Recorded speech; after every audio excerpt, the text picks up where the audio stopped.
Streaming is on. Hello, good morning. Happy Friday on this September 10th. We are now 3 quarters in to 2021. This year went by so fast. For me, I don't know how it did for you. It just feels like in the blink of an eye. So, whew, things are changing so much day by day. Okay, it's now 11:30. Welcome. Welcome to Social Studies. Continuing through World War II, the effects of World War II, the after effects, in which we went into something called the Cold War, and which was, for review, a competition and power struggle of tension and hostility between the United States and its allies and the Soviet Union, or Russia, as we now know it, and its allies between World War II all the way up to 1991. And again, we can say the Cold War never ended. Let's be real. A lot of the battles that are flaring up all over the globe now still have involvement of the United States and Russia, and some affecting us in ways that we don't even really know the full extent. Again, why is it called a Cold War? Because the United States and Russia never fought each other directly, but it's done um, by what they call proxy wars, where other countries are fighting pretty much on the behalf of Russia or the United States. So, what we're going to talk about today is North Korea. It is a country that has been permanently divided into two. Let's talk about how that happened. What else? The other thing that I want you to understand at when we finish is, why was the Korean War fought? What part of Korea did the United States support? And what has been the outcome of the Korean War? Let's take a look at that. So, first thing I'd like you to do is to take a look at this map.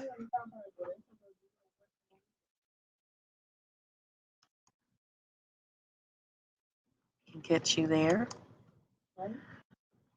This is a map of Korea as it exists. Oh, hold on. There we go. Scared me for a second. This is a map of Korea as it exists today.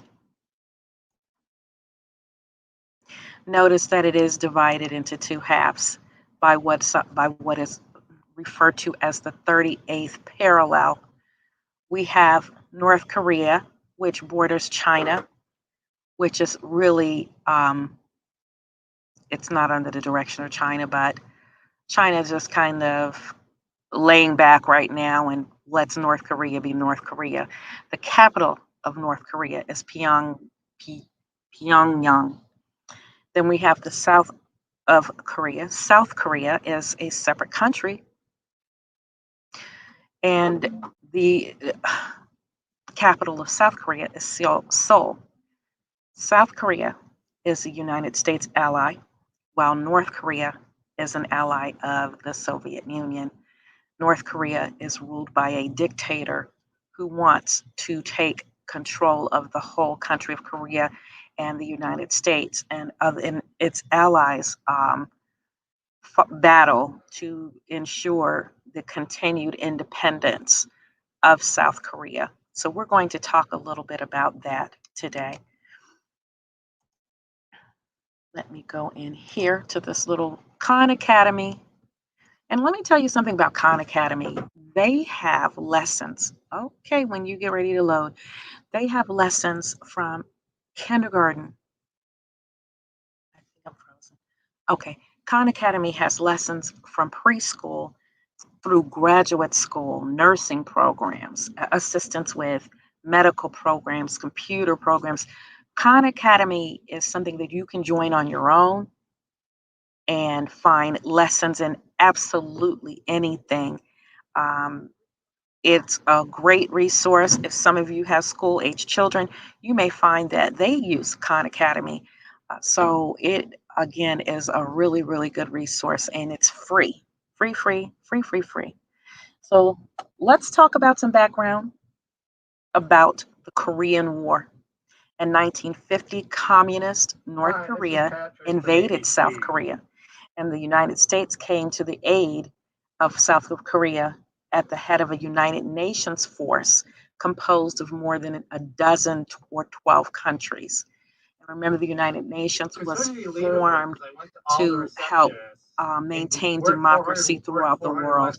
And not only do they provide aid, but they also provide military aid as well. Communist China then joined North Korea in November of 1950, unleashing a massive Chinese ground attack against American forces. So remember, China, this big giant, it was allied with North Korea. China does not like the United States. We work together, but we don't trust each other, right? So then the Soviet Union, who also wants to have world domination, secretly supported North Korea.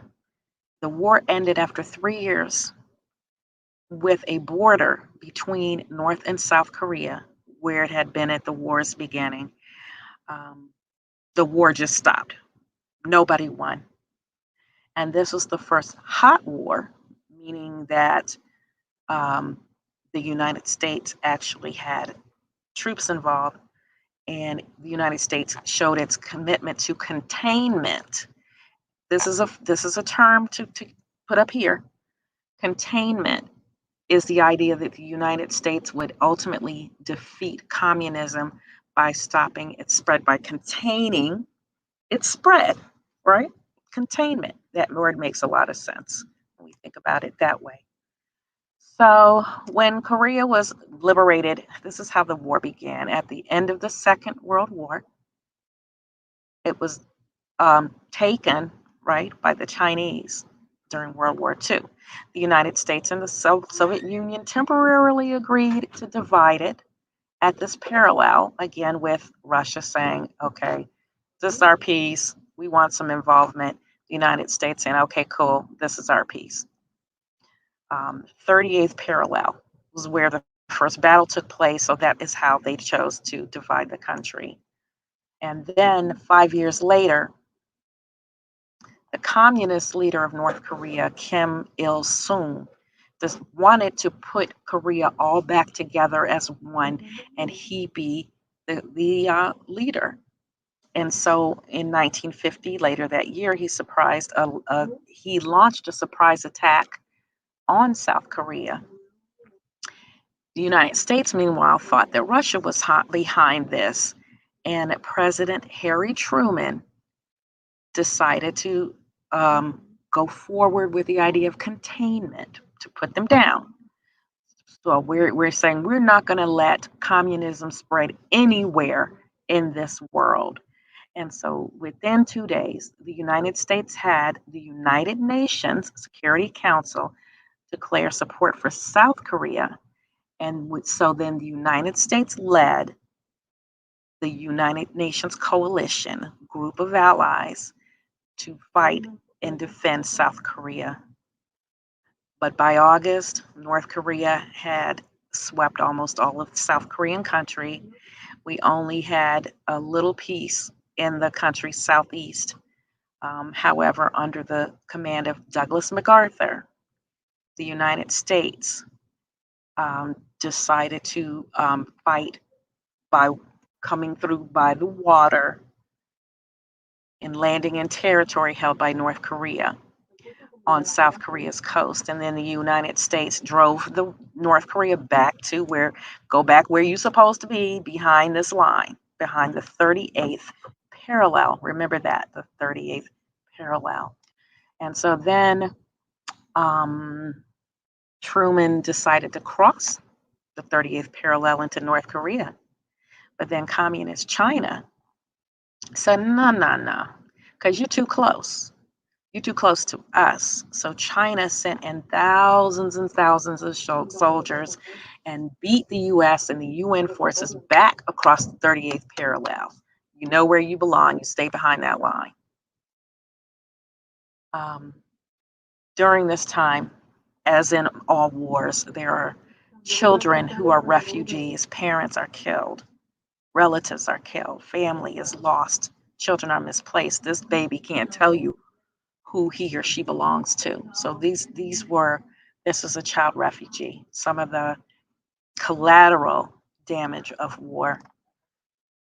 So by 1951, we were pushed back across the line. Um, we still fought, but the border held.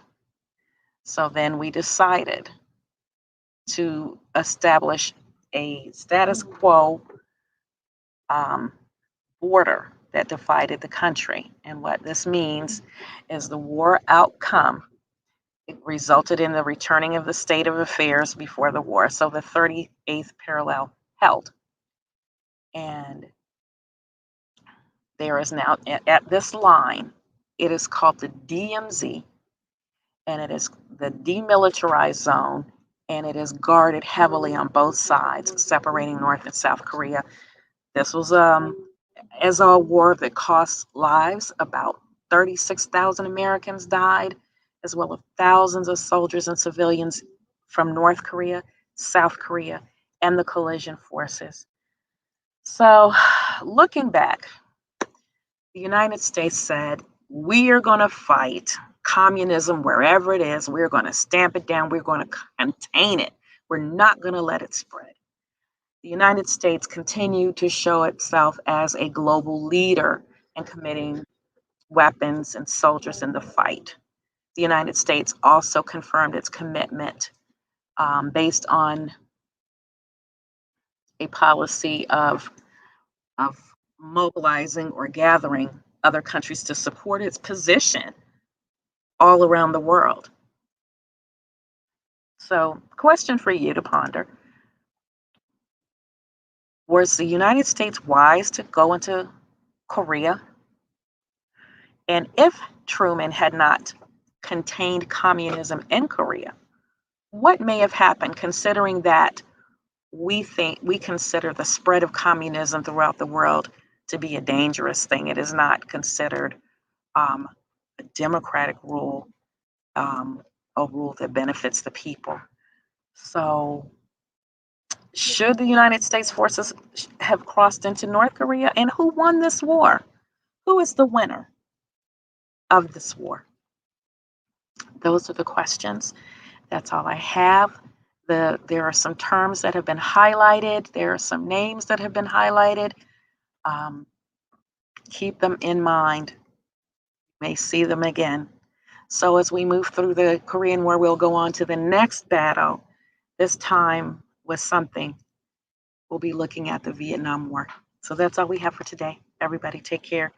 Be well. Stay safe. Bye.